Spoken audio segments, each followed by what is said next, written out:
Everyone is talking about the history of American tariffs, but what does the past actually tell us? After gaining independence in 1776, the new US government needed revenue.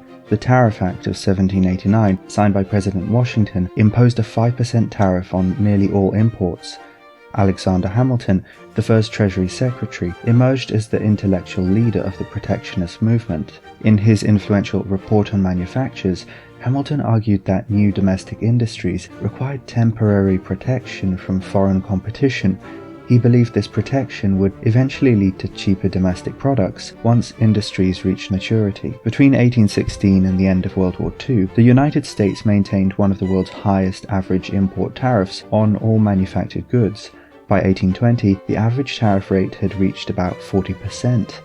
The American Civil War, starting in 1861, was partly triggered by the tariff question. Southern agricultural states opposed protection, while northern industrial states favored it. Abraham Lincoln, a self-described Henry Clay tariff Whig, implemented a 44% tariff during the Civil War. From 1871 to 1913, tariffs on dutiable imports never fell below 38%. During this period, America's gross national product grew at 4.3% annually, outpacing Free Trade Britain. But as America's industries caught up with Europe in the 1890s, the justification for protection evolved. Initially, tariffs were justified as protecting infant industries. Now the argument shifted to maintaining workers' wages, supporting agriculture, and making sure trade was reciprocal. The Republican platform of 1896 declared protection the bulwark of American industrial independence. According to economist Ha-Ju Chang, America's protectionist period corresponded with its fastest economic growth in the 19th and early 20th centuries. But the tariff became a partisan issue in the late 19th century. Tariff protection served as the ideological cement holding the Republican coalition together from the Civil War onward. Republicans promised businesses higher sales, workers higher wages, and farmers higher demand, while Democrats portrayed tariffs as taxes on ordinary people. The Northeast strongly supported tariffs, and the South and West opposed them, with the Midwest serving as the crucial battleground. In 1887, Democrat President Grover Cleveland attacked tariffs as indefensible extortion. The 1888 election was fought over tariffs, with Cleveland losing to the protectionist Republicans. William McKinley defended protection by arguing it kept money, markets, and manufacturers at home for the benefit of our own people.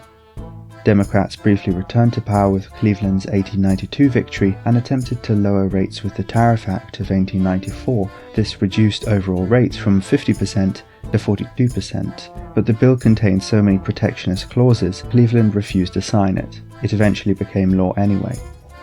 McKinley's successful 1896 campaign promised protection and prosperity, leading to the Dingley Tariff of 1897 that restored rates to 50%. The Republican Party later split over the Payne-Aldrich Tariff of 1909. With the Midwestern Republicans opposing the bill, they felt favored Northeastern interests. Democrats eventually reduced rates with the Underwood Tariff of 1913. However, Republicans returned to high tariffs with the Fordney-Macomber Tariff of 1922 and the Smoot-Hawley Tariff of 1930 at the start of the Great Depression.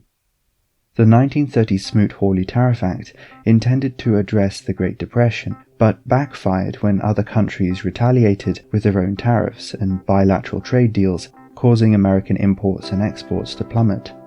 A significant shift occurred in 1934 when Congress passed the Reciprocal Tariff Act, delegating authority to the executive branch to negotiate bilateral tariff reduction agreements. After World War II, the US promoted the General Agreement on Tariffs and Trade, GATT, later becoming the World Trade Organization, in 1995, establishing an open market, low-tariff ideology that became globally dominant by the 1990s. When American industries faced global competition after 1970, protection took new forms. Rather than high tariffs, quotas and voluntary import restrictions were negotiated, as with Japanese automobiles.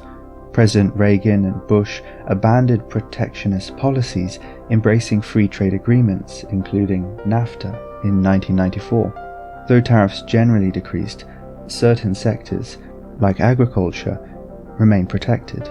In recent years, tariffs have returned to prominence under President Trump, who in his first term imposed duties on solar panels, washing machines, steel and aluminium, and escalated a trade war with China.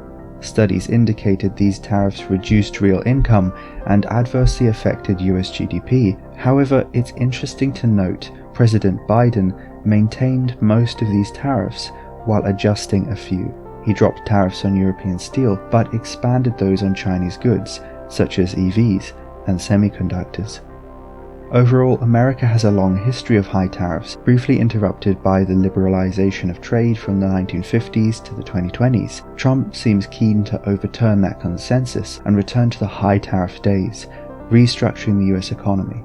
Economically, tariffs benefited America in the 1800s, but 200 years later, is that still a policy which can work in a globalized world? We will have to wait and see. Hi, it's Arthur. Thanks for watching History Behind Headlines. If you enjoyed the video, why not like and subscribe?